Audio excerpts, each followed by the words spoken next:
You have all seen stories about people who have near-death experiences. I dislike the term near-death because to me, and many other people who have gone to the other side, the experience is more accurately termed a death experience.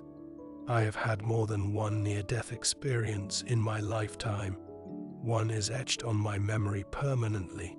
In terms of a near-death experience versus a death experience, I remember very distinctly the feeling of having my soul leave my body. If that is not the act of dying, I do not know what is.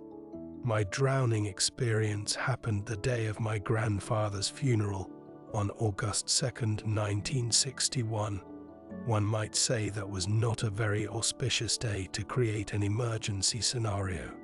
My parents were both heartbroken after the funeral service, and the wake was set to occur at my grandmother's house, which was built at a lakeside community in northern New Jersey. My parents were distracted by the funeral, and I am sure they both were looking for a place to sit quietly and reflect, rather than to shake hands and be amongst a crowd of people.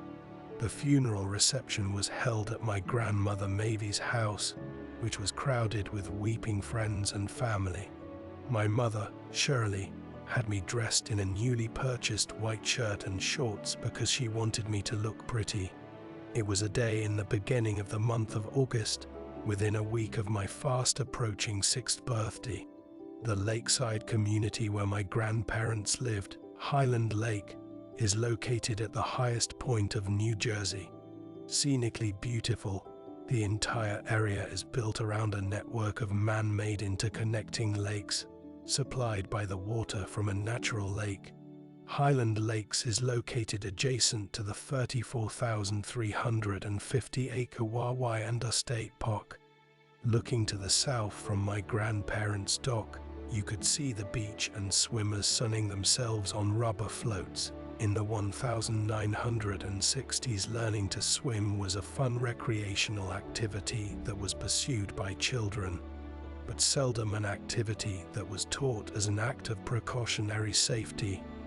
Many submersion accidents occur when the victim hits their head upon entering a body of water, regardless of whether a child or adult learns how to swim. This statistic and others like it pertaining to drowning were seldom recorded at that point in time. That day I recall that my mother, Shirley, wanted me to remember the day, but not to be too sad, and to her my new white outfit represented resurrection. As Mavy's house started to overflow with people, my mother was approached by the next-door neighbor who offered to take me next door and feed me lunch with her 2 children. I remember overhearing Mother protesting the idea of me leaving the wake. Mother said she felt it was important to expose my brother and me to the real world and loss, and she protested my leaving the wake. I was an extremely active child, and she cautioned the neighbor to watch me carefully while supervising me. Mother was prescient, and she had always felt uneasy about the lake and the possibility of water-related accidents. Having voiced her concern on several occasions, she always made sure to track my activities when we visited the lake. When Mother finally relented and allowed me to go next door, my brother, Noel, asked to go fish off the dock. Mother asked Noel to keep an eye out for me if he saw me wander away from the house next door. The neighbor, Mary, had 2 boys, Skip and Roger, and both were teenagers at the time. Mary made a delicious lunch of peanut butter and jelly with tomato soup. I remember right in the middle of eating the sandwich, Roger jumped up and said he was going for a swim. Roger did not return to the table, and after a while his brother Skip took off to look for him. About 20 minutes later, Mary asked me to go look and see if I could see either Skip or Roger playing in the lake. She did not know whether I could swim or not, but Mary cautioned me to just look and then come back. As I approached the dock to her house at the waterside, I could not see either brother, so I stepped closer to the dock's edge. Large rocks bordered the lake, and as my eyes searched the water for a glimpse of the boys, I was unaware that the rocks were very slippery due to the chemical purging that was done to prevent algae growth. It was summertime, and I was wearing rubber-soled flip-flops on my feet. I remember thinking I would be able to see better by climbing up high onto a large rock that bordered the lake. The next thing I knew, my feet slipped out from underneath me, and I felt as I entered the water a sharp pain as the back of my head hit the rock. I was instantly knocked unconscious. I have no memory of the first few minutes after my head hit the water, but I had one horrifying memory that haunted my dreams for years: slow suffocation. I regained consciousness for a brief period in the water beneath the surface, and I was panicked and disoriented. When I opened my eyes, I could see that the water was a murky green color. I felt extremely cold. I heard odd sounds underwater, which mimicked the sound of lawn mowers. Much later, when describing this event, I was told it was my eardrums adjusting to the depth of the water. The lake was up to 30 feet deep in some areas. As I tried in vain to breathe, with each attempt to take a breath, I was swallowing water. The memories I have of that period when I was under the water and struggling to breathe are etched deeply in my subconscious memory forever. The actual definition of drowning is suffocation by submersion in water. One analogy might be holding your breath for as long as you can underwater with your eyes blindfolded, and then opening your mouth and trying to take a breath. Every time I opened my mouth, I thought air would come in, but instead water kept rushing in, and I had no control. I was screaming and crying, and no one could hear me. In my childish mind, I could not fully understand what was happening, but for a moment I remembered something my father had taught me. He said, "If you are ever in trouble, put your hands together and pray, and God will take care of you."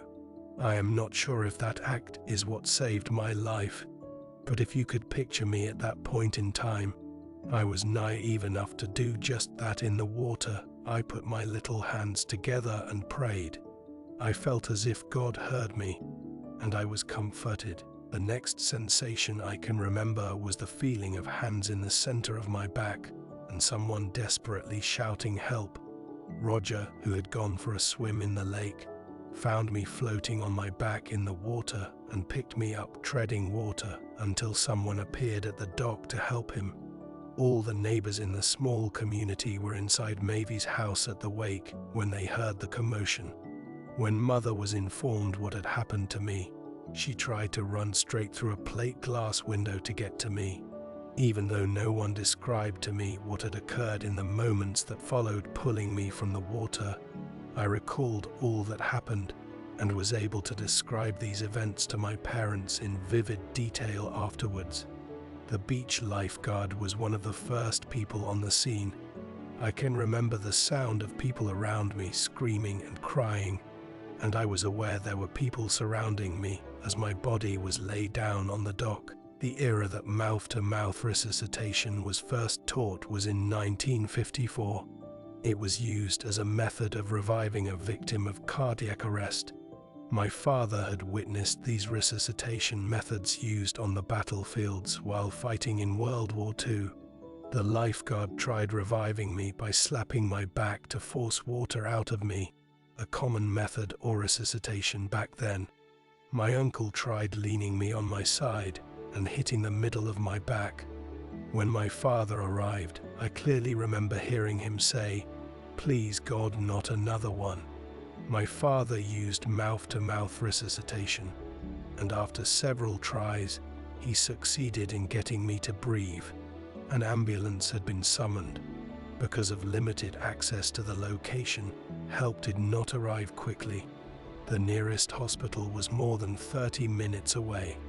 25 minutes after I had been pulled from the water, I was being lifted into the ambulance. As I was being loaded for transport, I could hear my brother, Noel, begging to come with us, but the medics would only allow my parents in the ambulance with me. I heard Mavy, our grandmother, saying soothing things to him, My parents climbed in the back with an emergency worker. My parents were both crying. The ambulance drove at 90 miles per hour down a bumpy, winding road, bouncing us around in the rear of the cab. The ambulance driver drove at a very steep angle downwards on a mountainous two-way road appropriately named Breakneck Hill. I was vomiting blood and a foamy substance the entire time. I later learned my mother lost one of the jewels on her wedding ring during that ambulance ride to the hospital. Before the ambulance arrived at the hospital, the ambulance driver radioed in to say I was DOA, dead on arrival. Mother did not register what the acronym meant, but Daddy did, and he said something to the driver through the window that separated the ambulance cab from the rear of the vehicle. Everyone in the ambulance was crying, and I recall feeling no physical sensations at that point in time. It was as if I was observing the entire scene from above my body. When we arrived at the hospital, I watched from above as my body was taken in. My father was talking to the ambulance driver, who got out of the ambulance and threw up. Daddy was consoling him, saying, "This was not your fault. You did everything you could do." I remember seeing nuns leaning out of the hospital windows and thinking, I must be in heaven. As I was floating above my body, I could see people at the hospital as well as my parents, who were confined to a waiting room on the other side of the hospital, far away from the room I was transported to. In the emergency room there were at least 5 nurses, who were all dressed like nuns. The doctor on duty said, "I'm not going to let a 5-year-old die. Adrenaline stat." Someone cut my shirt off with scissors. I remember thinking, Mommy is going to be mad. They are cutting my new shirt. I did not understand that there is no time to unbutton a shirt during a medical crisis. The next thing I felt was excruciating pain when a huge needle of adrenaline was injected directly into my heart. This was immediately followed by a powerful sensation of flying back into my body again. My heart was beating, but my breathing was shallow, so they prepared to transport me upstairs to the intensive care unit. The hospital I had been transported to, now called St. Anthony's Community Hospital, is a Catholic hospital originally established in 1916 in Warwick, New Jersey. At that time, the nursing staff was comprised of Roman Catholic nuns, Franciscan Sisters of the Poor. As my body was being transported onto a gurney for transfer, I overheard one of the nuns, Sister Rose Margaret, request to carry me upstairs in her arms instead of placing my body on a gurney. The doctor gave his permission for her to do so. Sister Rose Margaret said prayers as she held me in her arms while the elevator transported us up several floors to the ICU. The doctors told my parents that if I ever awakened from my coma, I would never know them, and I would never speak again. For all intents and purposes, I would be a vegetable. My medical diagnosis was very grim. My symptoms ranged from a frothy hemolysis, which is to say I was coughing up bloody sputum. My skin was a grey-blue color.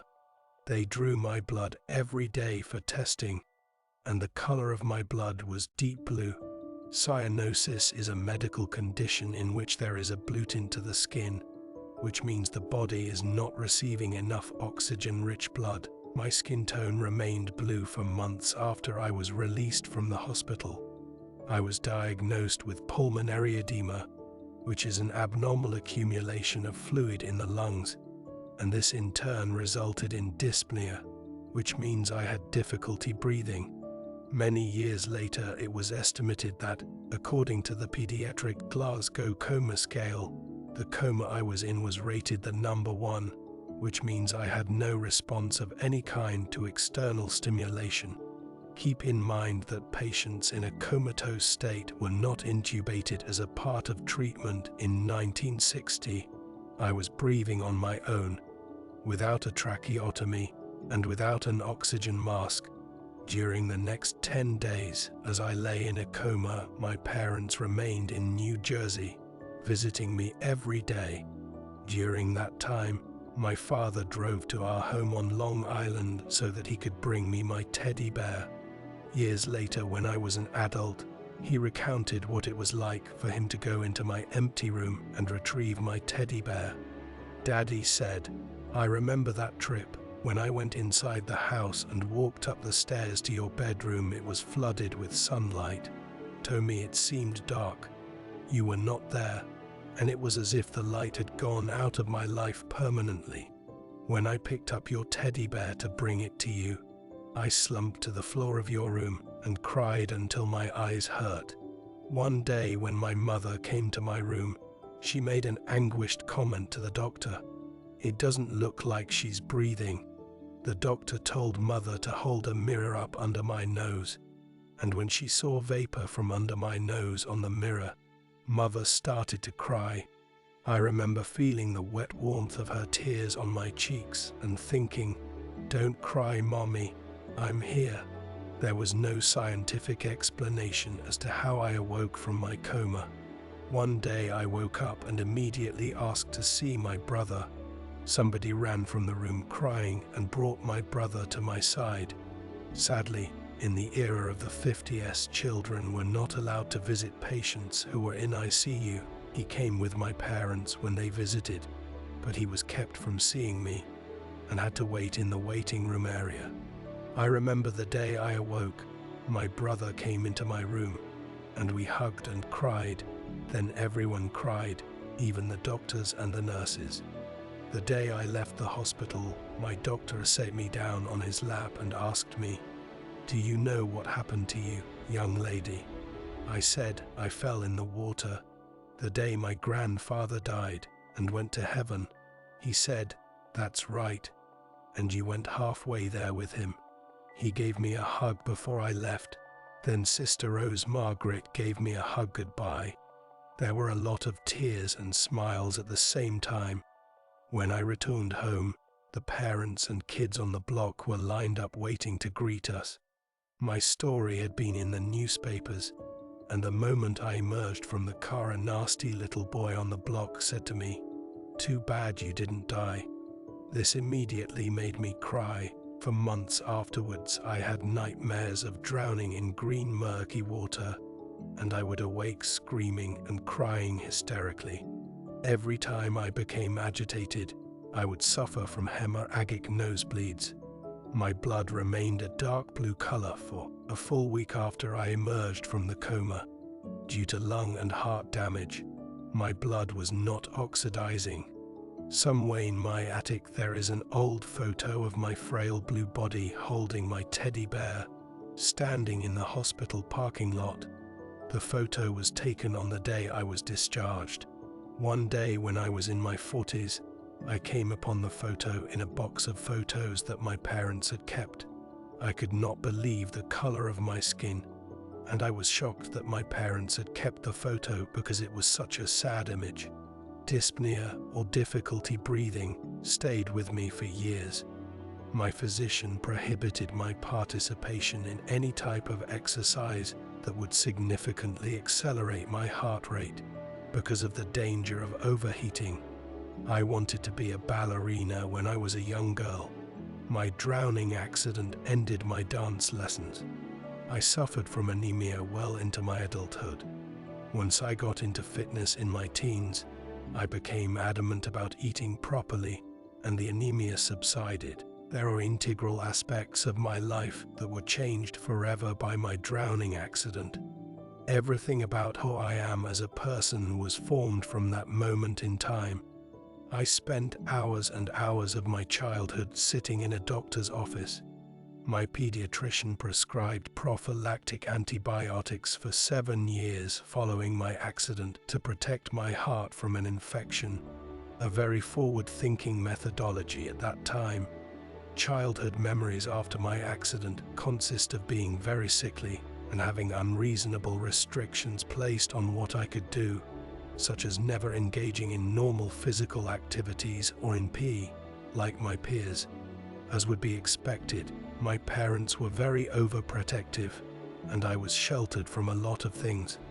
Our family life was altered forever by my drowning incident. After I got out of the hospital, my relationship with my brother was never the same. He was loving and took care of me like older brothers do, but I often sensed that he felt resentment towards me because of the way I was treated by my parents.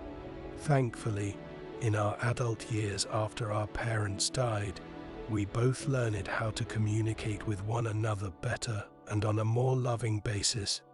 As for myself, I lost out on many childhood activities, but I also gained a unique perspective on all of life.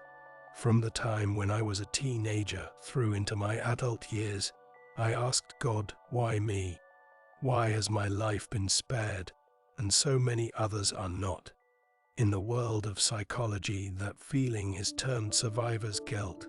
Eventually, through self-examination, meditation, and reading, I was able to release that feeling from my consciousness. Based on a subconscious memory of the slow underwater suffocation, I had a morbid fear of water, despite multiple attempts by my parents to teach me to swim through formal lessons in the years that followed my accident. I failed miserably each time I took a swimming lesson. It was a constant frustration for 21 years after my accident. Then when I was 27, I moved to Florida and made the commitment to learn to swim. After hypnotherapy administered by a psychiatrist, and with the help of a swim instructor who was also a psychotherapist, I enrolled in private swim lessons. After months of lessons, where I broke down in tears each day, I was finally able to learn to swim. Swimming my first lap in the pool was an indescribably wonderful feeling, and I eventually made it to a mile, which is 30 laps in an Olympic pool and 60 laps in a short course pool.